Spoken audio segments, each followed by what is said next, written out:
هل ممكن يكون في شخص ما عندوش ثقة بنفسه في العموم اصلا، لا في نفسه ولا في التعامل مع الناس اللي حواليه؟ ما انا شايف ان اللي ما عندوش ثقة في نفسه خالص من غير ما يعمل حاجة، فهو عشان هو ما عملش حاجة. ما خدش تجارب قبل كده في حياته. بالظبط. يعني انا مش واثق في نفسي في حاجة جديدة، فعشان انا ما جربتهاش. بالظبط. مش اكتر، يعني دي وجهة نظري الصراحة. انا ما جربتش التمثيل، فطبيعي ان انا ما بقاش واثق فيه. الفكرة في ان احنا نخلي التجارب بتاعتنا تغذي بعضها وناخد ثقة اكتر. ولو ما فيش تجارب نجرب يعني. ما هو انا بتكلم ما عن الشخص ينفعش اللي احكم على نفسي ان انا ما اعرفش اعمل الحاجة دي غير لما اجربها. مش شرط اكون بعرف اعمل كل حاجة، بس انا لو عاوز اعملها فعلا يعني هتعلمها. مفيش حاجة، ما اعتقدش ان في حاجة ما بتتعلمش يعني. شوف، لو هنتكلم عن مفهوم الثقة بالنفس اللي هو العام اللي عند الناس ده. انا اتسألت في مرة اللي هو انا شفت لك فيديو وانت بتقول او بتلقي برزنتيشن قدام مجموعة مش عارف ايه، والفيديو كان حلو جدا وبتاع. آه، ممكن تعلمنا ازاي نعمل كده؟ مم. فاللي هو دي حاجة ما تتعلمش، انت بترمي نفسك في حاجة. غلطت فيها مرة، هتتعلم التانية، هتبقى احسن في التانية، تبقى احسن في التالتة. الموضوع ان انت بتجرب كتير. هتلاقي معظم الناس اللي يبان عليهم حسن الإلقاء مثلا، هل دي حاجة بيتولد بيها؟ مم. مع انه بقى من هو صغير بيطلع كتير بقى في الإذاعات والكلام ده. هو ما اتولدش كده، بس هو اتحط في الموقف ده كذا مرة خلاه كده.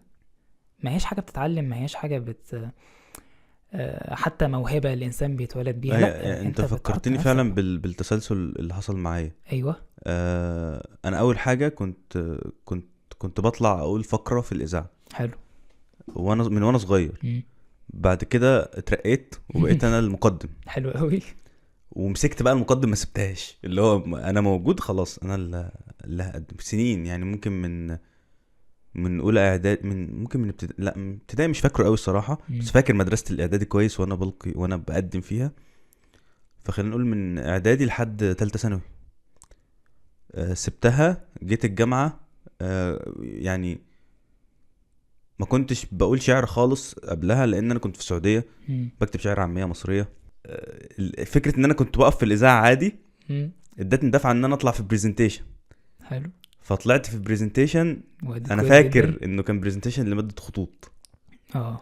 الدكتور رضا محب، كل الحب يا الدكتور دكتور رضا رضا محب. محب. يعني اتمنى تكون بخير يا دكتور، لو بتسمعنا، واتمنى تكون بتسمعنا. آه، افتكرت كان تقريبا ده اول برزنتيشن انا فاكره. معرفش كان في حاجه قبله ولا لا، بس ده اللي انا كنت متحمس ليه قوي. انا بحب ماده الخطوط قوي.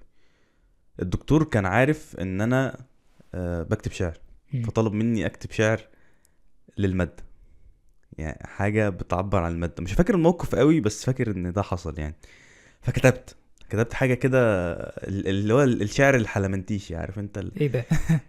في مصطلح كده بيتقال. انا مش عارف انا قلته صح ولا لا الصراحه، لان انا بعيد عن المجال ده من زمان. مم. فانا فاكر التجربه دي. كتبت بقى قصيده عن الخطوط، وخليت الخطوط تدس بعض تقريبا، و... وحاجه كده. يعني كانت حاجه غريبه جدا، كانت بالعاميه برضو. كانت عبيطه، بس كانت تجربه حلوه يعني. كنا كلنا مبسوطين بيها. وبعدين بقى خدت الحماس بتاع التسقيف والكلام ده، فاللي هو تمام، ده اداني دفعه ان انا خلاص لا اتشجع بقى، اطلع على المسرح بقى في حفله او حاجه. حلو. وهكذا وهكذا وهكذا وهكذا لحد ما وصلت لتجربة ان انا امثل.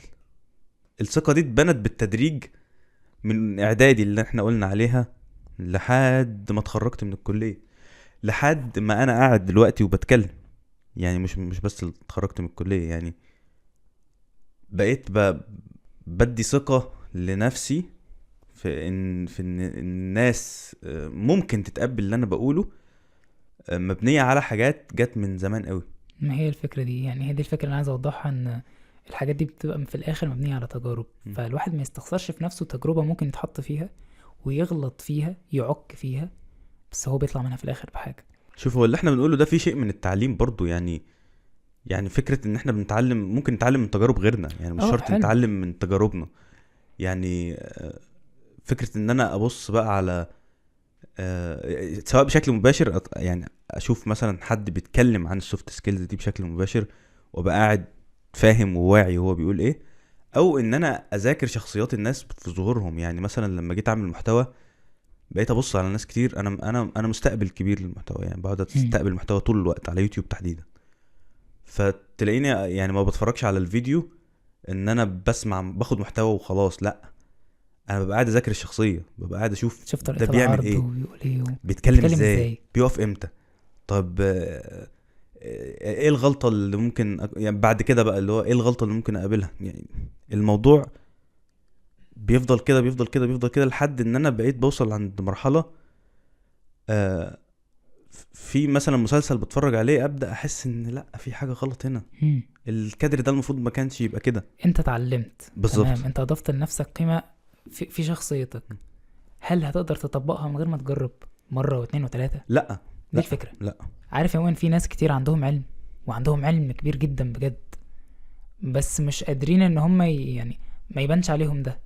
ليه؟ مش عارف يطبقه. مم. ما عندوش الثقة ان هو اصلا يطبقه. ليه؟ ما جربش مرة، ما جربش اتنين. هو عنده علم ومتلقي وعنده علم كبير فعلا يا اخي. في ناس كتير بجد كده بستخسر ان هم ما بيخرجوش ده. ما عندهمش الثقة في نفسهم ان هم يخرجوا الشيء ده، لانه شايفين انا مش اهل لده. يا ابني لو انت مش اهل، مين اللي اهل؟ طيب.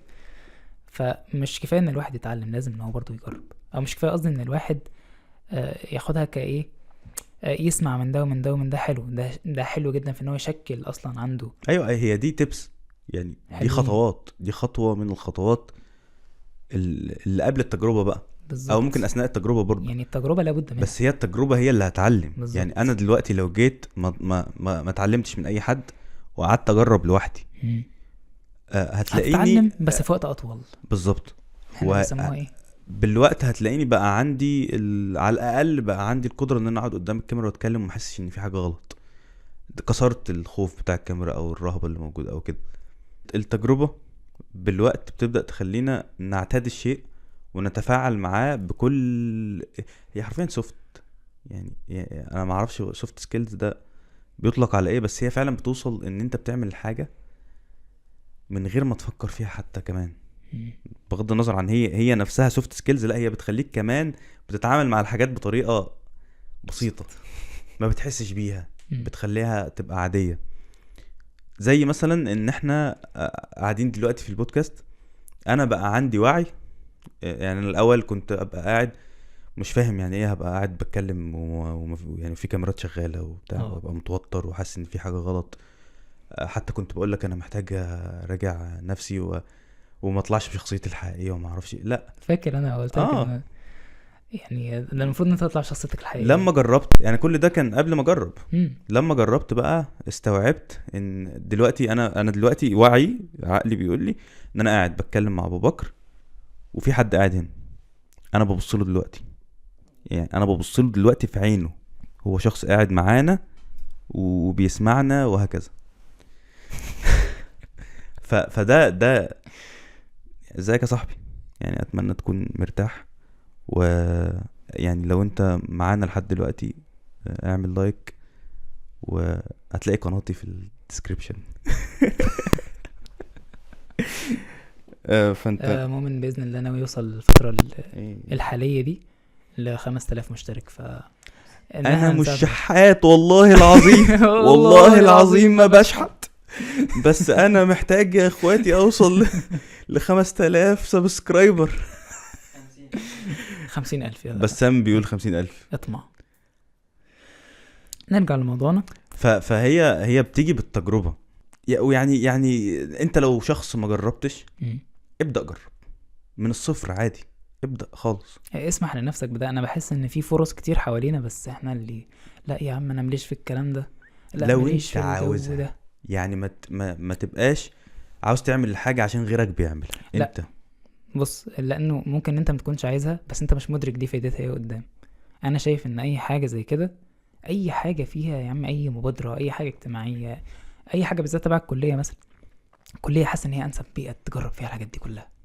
ارمي نفسك فيها، جرب على الاقل هي الكلية بيئة تجربة قوي. بحب بيئة تجربة قوي. انا وحشني الاحساس بتاع ان انا اجرب. يعني انا خايف يوحشني. بجد وحشني قوي. يعني جربت جوالة، جرب مسرح، اي نشاط. ما جرب ترمي نفسك فيه ولا انت ليه هنا عشان تدرس وبس؟ يعني مش عاوز ادخل في الموضوع ده، حاسس ان ده موضوع بودكاست تاني، احنا هنتكلم هنتكلم فيه عن تاني. الحياة الجامعية وما الى ذلك. ولكن يعني دلوقتي انت شخص ما جربتش، ابدأ جرب. دي اول خطوة انت تعملها. التجربة هتعلمك انت عاوز الحاجة دي اصلا ولا لا، هي مناسبة لظروفك اصلا ولا لا. طيب انت جربت حاجات قبل كده، وبعد كده دلوقتي ثقتك بنفسك بتقولك ان انت مش قد الحاجات دي، بس انت عاوزها، وانت حاسس ان انت اديت فيها قبل كده، وحاسس ان انت طلعت حاجة كويسة منها قبل كده، بس دلوقتي نفسك بتقولك لا يا عم شوف لك حاجة تانية، انت مش ناجح هنا، انت مش ضابطة معاك.